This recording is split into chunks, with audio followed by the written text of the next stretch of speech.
সুপ্রিয় দর্শক মন্ডলী, আসসালামু আলাইকুম। 21শে জুলাই মাইলস্টোন ট্র্যাজেডির যে ভয়াবহ ঘটনা এবং পরিণতি, সেটি আমি অনেকটা কাছ থেকে দেখেছি এবং ঘটনার কিছুক্ষণের মধ্যেই আমি সেই স্পটে পৌঁছাই। আমি জানি না দুর্ভাগ্য কিনা সৌভাগ্য, আমি যেখানে ঠিক ঘটনাটি ঘটে তার অনেকটা কাছেই 1-1.5 কিলোমিটারের মধ্যে অন্য একটি অনুষ্ঠানের শুটিং করছিলাম। তো হঠাৎ করে আমি শুনি যে আমার খুব কাছাকাছি একটি প্লেন ক্র্যাশ করেছে মাইলস্টোন স্কুল অ্যান্ড কলেজে। আমি সাথে সাথে সেখানে ছুটে যাই এবং আমি সারা দিন সেখানে ছিলাম। আমি গভীর রাতে বাসায় ফিরি, অর্থাৎ কিছুক্ষণ আগে বাসায় ফিরি। দর্শক মণ্ডলী, আমি সেখানে দেখেছি অনেক কিছু যেটি আপনারা দেখেননি।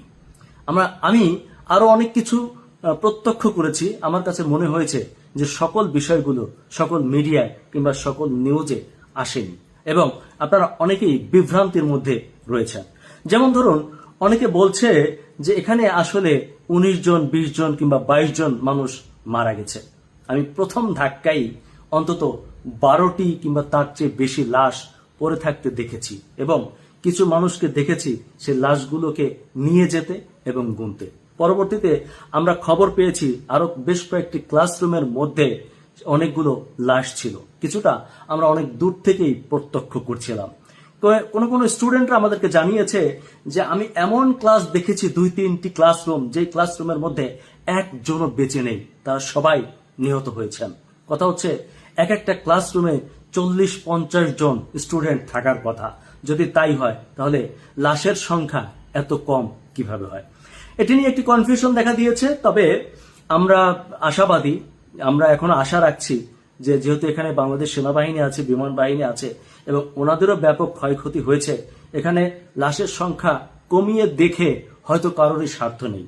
তবুও প্রত্যাশা করব যে লাশের যে সঠিক সংখ্যা সেটি নির্ধারণ করে আপনারা জাতির সামনে তুলে ধরবেন। মনে রাখবেন, তা না হলে এই জাতি কিন্তু আপনাদেরকে কাউকেই কোনোদিনও ক্ষমা করবে না। আমরা মাইলস্টোন কলেজে যতগুলো শিক্ষার্থী নিহত হয়েছে, দগ্ধ হয়েছে, স্পটে মারা গিয়েছে, হাসপাতালে মারা গিয়েছে, আমরা প্রত্যেকের পুঙ্খানুপুঙ্খভাবে রেকর্ড চাই। সে কোন ক্লাসে পড়েছিল, তার বাবা মাকে, সে কিভাবে নিহত হলো। এবং আরেকটা জিনিস আমি চাই, আমি জানি যে মাইলস্টোন স্কুল অ্যান্ড কলেজে ডিজিটাল উপস্থিতি কাউন্টিং মেশিন আছে। আমরা জানতে চাই যে ওই দিন স্কুলে কতজন শিক্ষার্থী কে কোন কোন ক্লাসে উপস্থিত ছিল এবং তাদের কতজনের মৃতদেহ পাওয়া গেল। এই কথাটি আমি কাউকে টার্গেট করে বলছি না, তবে অনেকে সন্দেহ করছেন যে এই বিষয়টি নিয়ে একটি রাজনীতি হতে পারে। দর্শক মন্ডলী, আপনাদেরকে জানাতে চাই, বাহিনীতে যারা আছেন সবাইকে বলতে চাই, এই দেশে লাশ নিয়ে বহু রাজনীতি হয়েছে। আমরা অন্তত আমাদের সন্তানদেরকে নিয়ে আর কোনো রাজনীতি এই দেশে দেখতে চাই না।